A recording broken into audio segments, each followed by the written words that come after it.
Hi, Tracy. How are you doing? I'm good, Kim. How are you? I'm doing great. I'm so glad you're here with me tonight. Me too. Thanks for inviting me. Oh, absolutely. Absolutely. I am Kimberly Stratman, the owner of To The Point Coach. I am a life coach for high-performing women, and I also help mostly first responders retire with a no regrets retirement plan. Tracy, please introduce yourself. Hi, I'm Tracy Forsha. I am a retired Dallas police officer. I also have a business called Valiant Resumes, where I'm a professional resume writer and a job search strategist. Nice, nice, nice. I'm so glad that you agreed to be here. You have so much information to share with people. When we were talking before, and actually we've worked together, so full disclosure, we've worked together for a while. We've known each other for quite a while, and her husband and I have worked together, a bunch of retired cops. But we are over the age of 50, and we know that there are a lot of people out there over the age of 50 that are wanting to go to their next career or their next challenge. And that's what you and I were talking about. And you have the ability, the unique ability to help women do that. And so you agreed to help our ladies, our first responders. You agreed to share some information that would help them. Are you I did. You want me to share it now? Share you ready? Yeah, absolutely. Okay.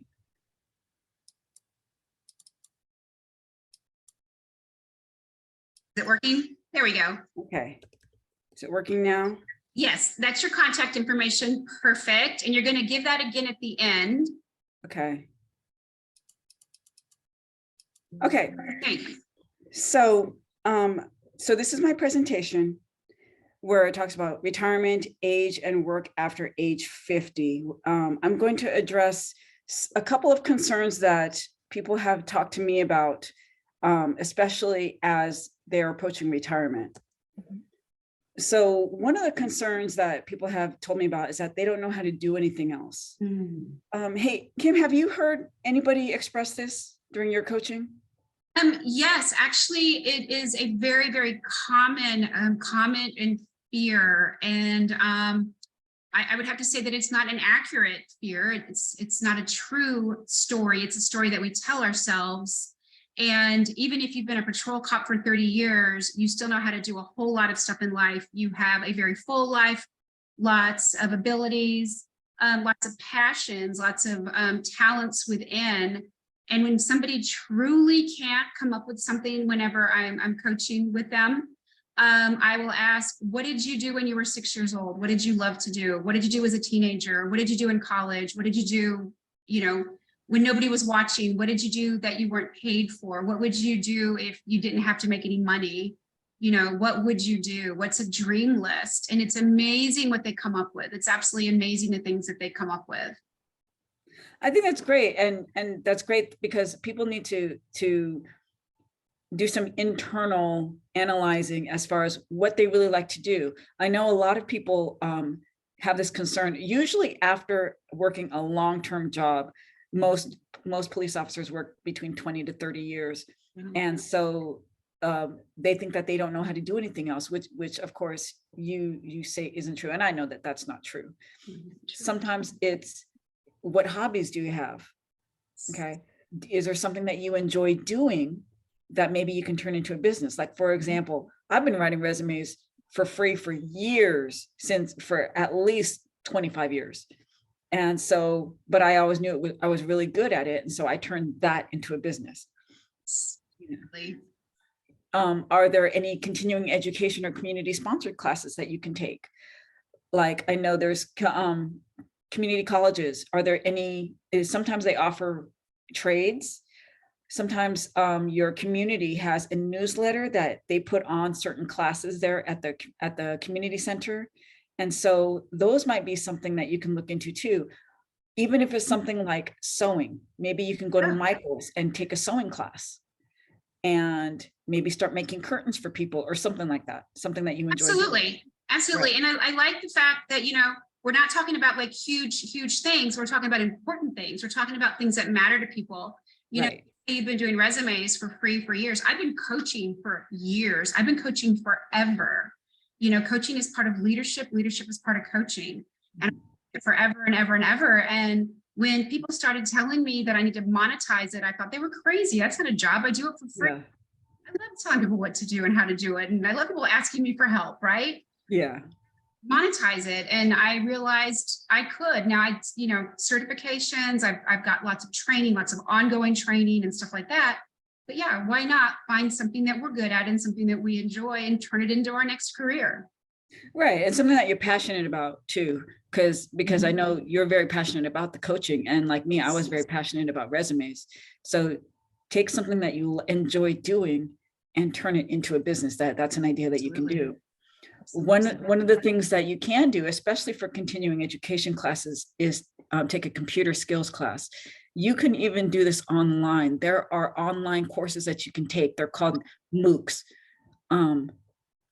They're called MOOC courses. Like, for example, you can go to Lynda, Udemy, Khan Academy, stuff like that. You can take those kinds of computer courses online and get certifications. You can get Google certifications, and these are even conferred by legitimate colleges, that you can use these certifications to help improve your knowledge base and your skills. You see me cringing because you know that that's like my weakness, my absolute weakness. But you're right, there's no excuse anymore. It's available out there. It's affordable. It's often free even. And there's just, if we want to be taken seriously, if we want to be professional, we do have to keep up with the times, even as we're getting older. And it's also, I'd like to point out, sidebar, it is a fallacy that people over the age of 50 are not technologically savvy. People that are the ones that invented all this stuff in the so there's no excuse. It isn't an excuse. So the second thing that people have talked to me about was that they're concerned about age discrimination. And I've even had some of my clients share this concern with me, and it's a legitimate concern. But the reality is many companies are seeking to hire older workers because we have excellent people skills and our work ethic. Companies are struggling to have younger workers actually show up to work and take work seriously. Plus, we are excellent at interfacing with people one-on-one, whether it's on the phone or in person. And the younger generation doesn't have that skill set. So there are companies that have publicly signed a pledge to focus on hiring older workers, such as what I have listed here: Humana, Microsoft, Marriott, McDonald's. And then there's Aetna, Home Depot, Macy's, Starbucks, Wells Fargo, and LL Bean. These are all major companies. And so these are companies that older workers can actually inquire about and see what skill set they have to offer. It is important to do your due diligence, though. Make sure you do some research on these companies and make sure what exactly it is that you're getting into. And you can also access the AARP job board. They have job boards there that you can access if you're looking for any kind of job resources. Have you heard anything else during your coaching? I think it's just that, like you said, they don't know what to do. They don't think that they have value, or they know they have value, but they don't know how to translate that into something that's going to make them money. And then people are also, there's fear involved in this. There's fear, and they've always been brave and bold and courageous, and now they're afraid to fail. And I like to point out that many of us have 20 and 30 years to have another life after we leave our job. And so you've got plenty of time to figure out what you want to do. And you know what, if you fail fast, and get up and keep going and find out the next thing, because the big question is, what if you don't fail? Right. You don't fail. Right. Yeah, just if we approach it with always being curious, if we approach it doing our best, like you said, due diligence and preparation and any education that we need, and put yourself out there and do it, and expect the best, and always be curious, always be willing to learn, Agreed. So what are some things that you can do as a retiree or potential retiree? So is there a part-time job that you can work? Like, I know you work at a nursery, right? I That's did. I part-time did. job Yeah, I that sure did. I absolutely, I loved it. A couple hours a week. I absolutely loved it. right. So, Plants loved it. and it sounds like that was a passion of yours. So you went ahead and you did a part-time job in your retirement, in addition to the other businesses that you have. You know, are there temporary contract or freelance jobs that you can do? Okay, and again, taking your passion and turning it into a freelance job. Can you start on a contract basis for a company to prove your skills? That's a legitimate question. And there are employers out there who will let you do that. Say, hey, if you will you let me work for you for X amount of time so that I can prove my worth to you? Okay. And then, but you know, part-time jobs also allow you, maybe you want some scheduling freedom. Maybe you don't want to work full-time. You just want to stay working part-time so that you have the freedom to go to certain appointments, or, you know, just travel or do whatever interests you. The other thing that you can do is research the company culture. If there's a company that you're looking for, it is important to understand what their culture is. Do they have a work-life balance? Because I know that there's a lot of employees now, older and younger, where work-life balance is very important to them. Yes, definitely. And do they also do things like what organizations or causes do they support? Do they support causes that you support? Can you get behind them? What kind of corporate social responsibility do these companies have? And that's something that they put on their website. And if it's something that you believe in, maybe it's a company that you can also get behind. Other places that you can look is targeting smaller companies, even family-owned companies. And like one of my older workers, he liked to target smaller companies, and he ended up landing a sales job there because he was a salesman.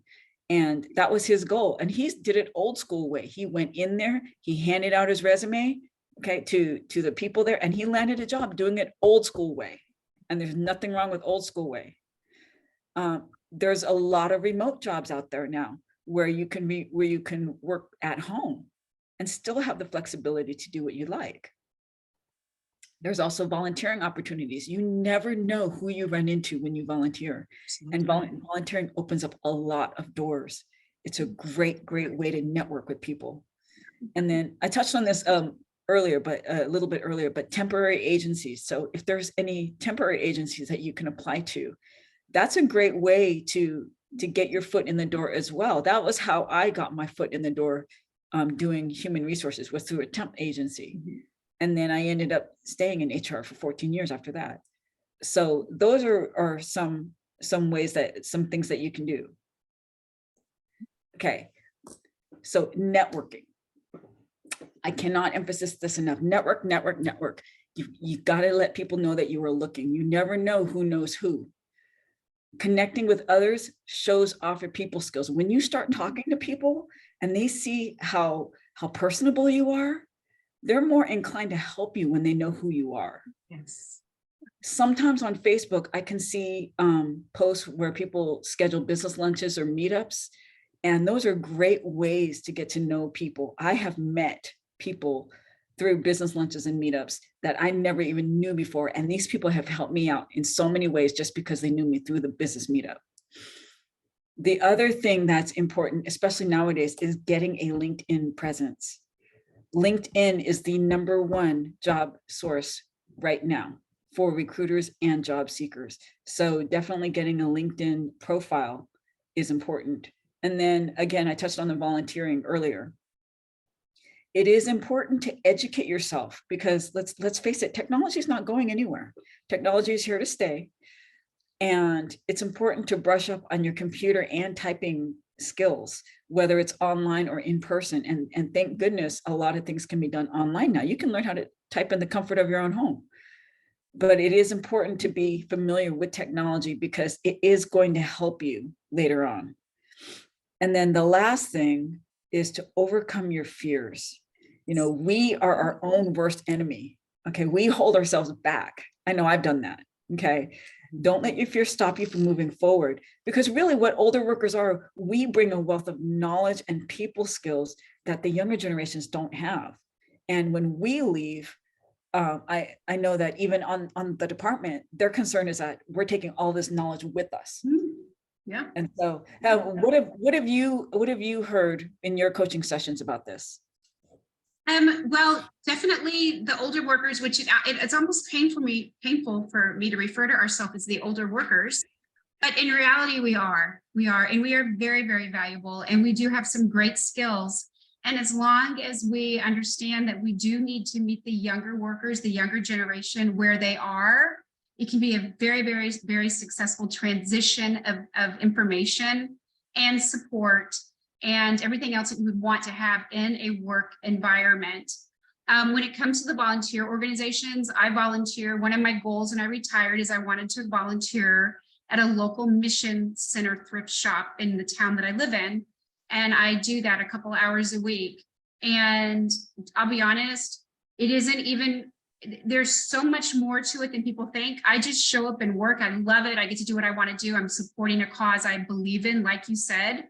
I don't have to make a lot of decisions. I'm not in management. I just show up and I do it, and I get things done. I'm very effective, very efficient.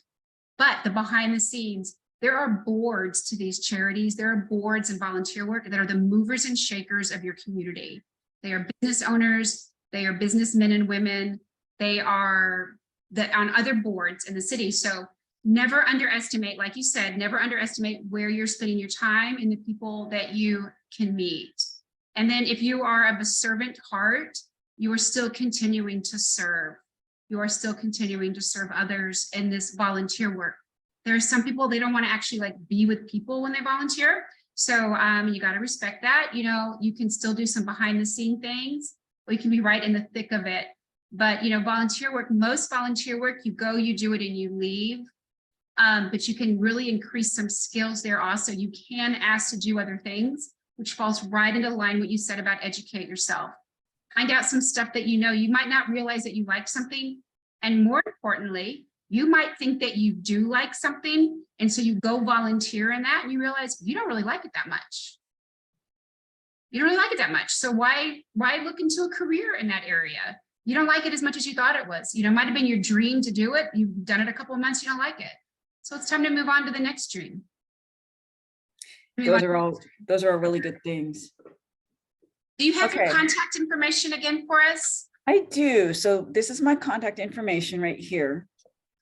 So when I look at this, if I did not know, I would say professional resume writer. Well, don't I just like put my name and, you know, like where I worked and like when I was born? I mean, what is there to a professional resume writer? What do you do? Okay, so a little bit about my background. As I said earlier, I got involved in HR a long time ago. I have 14 years of human resources experience. I'm a former hiring manager and a former recruiter. So I've been on both sides. I've been on the job searching side and I've been on the hiring manager side. So I know what both sides are looking for. And it's important to have a professional resume writer in your resume if you don't know what you're doing, because this person knows how to write certain key terms in your resume to get you past the computer and to get your resume in front of a hiring manager. So one of the things that I've noticed a lot of people misunderstand about resumes is they think that their experience only has to be paid experience. And that's not true. I've had clients, they gained a majority of their skills just through volunteering. One woman even gained a lot of her project management experience just through volunteering at her kid's school. And she was able to put together, she was able to coordinate a whole bunch of projects and get management skills just from her volunteering. Additionally, if you get like additional certifications and education and stuff like that, even though you think it may not be important, it can be added to your resume. Okay. And then a resume writer also knows how to format your resume to highlight your career highlights and how to sell you on paper so that when a hiring manager looks at your resume, they can see, oh, this person has all these transferable skills from their 30-year job. They're excellent communicators. Okay. They're excellent. They have a lot of training in this area. Let's face it, as cops, we have excellent conflict resolution skills. We have communication skills. We bring a lot to the table that we just don't normally think about. And so, Tracy, how are you going to get that from me? Because like I'm sitting here and I'm like, well, I've been a beat cop for 30 years, or I just retired from school teaching, and I don't really want to like, fluff my feathers and blow my own horn, but where are you going to find it? Where are you going to shine me up? Where are you going to like really show what I can do and what I can offer? How are you going to get that out of me? well, that's part of my consultation with you. Part of my consultation is I give you a questionnaire that where you share with me all of your strengths. You share with me your career highlights, your success stories. You share those with me, and then I'm able to take all of that and sell you on paper. And that's how I get that out of you. And if I'm not able to get that out of you, if for example, you answer my questions in a general response, I still have other ways of getting the information that I need, so that I make sure that I get the specific information and the specific data that I need to sell you to a hiring manager. Okay. And everybody, please make sure you get Tracy's information. She can work with you, like no matter where you are in the world, she can work with you and really help you move farther on into your life where you want to be. I can't stress enough how important it is that you control the controllables and that you make decisions for yourself, and that you surround yourself with people that are going to support you, and you surround yourself with people that are going to help you. And you have a professional here that understands how to do that. And that's so important. That's so very important. Yeah, one of the things that I love to do is I love helping job seekers land their dream jobs. It is so fulfilling to me when someone contacts me and says, hey, Tracy, I landed the job that I was looking for. And because I helped them get there. So yeah, definitely contact me, because I've been there, and I've also helped other people get there. Excellent. If you can take this, there you go, do that. And then we will, thank you so much again, Tracy, for this. I love everything that you shared with us. I think it's going to be so helpful for people. And if anything, it might open up their eyes a little bit to some ideas, some things that they can do, especially if they're struggling. And everybody has your contact information. We will provide it again in the show notes. And remind everybody, I am Kimberly Stratman of To The Point Coach. I have the YouTube channel this is going to be shared on, and I have a website that's called To The Point Coach, and a Facebook group page called Bold and Brave, and another Facebook group page called Let's Retire. And this video will be shared on both of those Facebook groups. So Tracy, thank you so much. You're welcome. Thanks for having me. I appreciate it. Of course. You know what? I actually want to get something from you, and that is a commitment from you that you will let me interview you later on. And so we can talk about your retirement and how you decided to retire and how you decided to actually do what you love doing and serve others. Can I get absolutely. Absolutely. Okay. I'm there. You let me know. Excellent. Okay. Well, thank you so much. Bye-bye. Okay.